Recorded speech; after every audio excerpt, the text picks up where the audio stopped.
Hi, my name is David Braun, and this is my final presentation for INFX 531. So this is the METS project that I'm sure you guys are all aware of by now. And what I decided to do is have one main AP that takes in the actual METS that has not been modified by myself, and then it takes in a modified descriptive schema that I created, and also TextMD for the administrative technical metadata, and then it all puts it into this one element and the instances based off that. So here is the main one right here, pretty short and sweet. If you open it up, it gets into, or it just has a METS type that once again is not modified by me at all. It's just right from the site.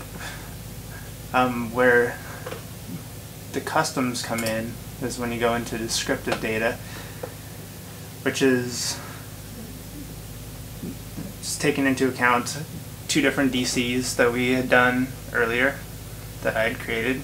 I didn't take in the original DCs because I had already modified these, and I'm using pretty much the same collection, so these work best for me. And then I also brought in some of my VRA, which once again I modified slightly to what I needed, so I used that one instead of the actual VRA. And basically what it is a descriptive data tag or element that goes into numerous entities if you need it, and it takes into a wide variety, or it grabs a wide variety of elements from DC, homegrown ones that are actually in this profile, like all of these. Then it also has like some of these, you can tell like this one especially is a VRA, if you guys are familiar with it. And we basically just set it up to define a video game site, that the one I presented on previously. And it was in hopes to get, like a one-stop shop for like podcasts, movies, a whole bunch of different news articles, reviews, whatnot, and so that they could all be defined in this one section. Like for instance, you have a host that has a host type is actually a contributor, and you can put the like a podcast person on here or something. Moving down, this is the VRA main that I created last time that we're taking a few things out of, not too much though. I mainly imported it in just because it had some better stuff in it than what I had already established in this one.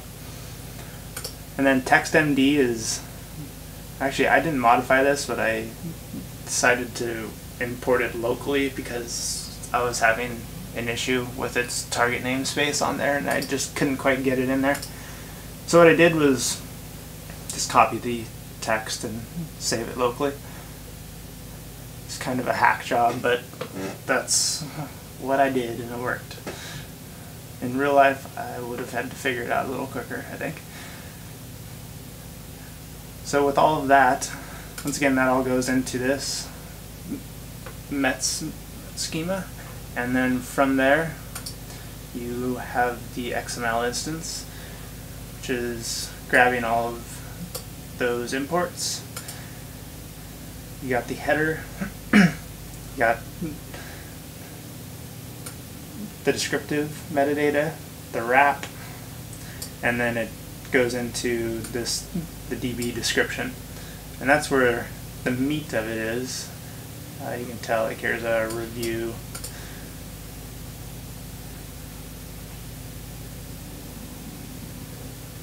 A whole bunch of, let's see, preview, review in there. The person that put it up. There's a trailer, so this is another descriptive data that let's see, goes down farther. There's a podcast, got the host in there, and then eventually you go down in here and you get into the administrative data, and all of these have ID tags that we have to use later in the file sections. But this is basically saying, what script you, or what font you had, HTML, what browser types. This one specifies you need QuickTime to view it. This one is Flash. And they're all associated with the descriptive metadata that was on top. And farther down you got file sections that grabs all the files that were on each of the description schemas. And then the structure map, which brings it all together. All the IDs are in here. And good to go. Alright, thanks for listening. Bye.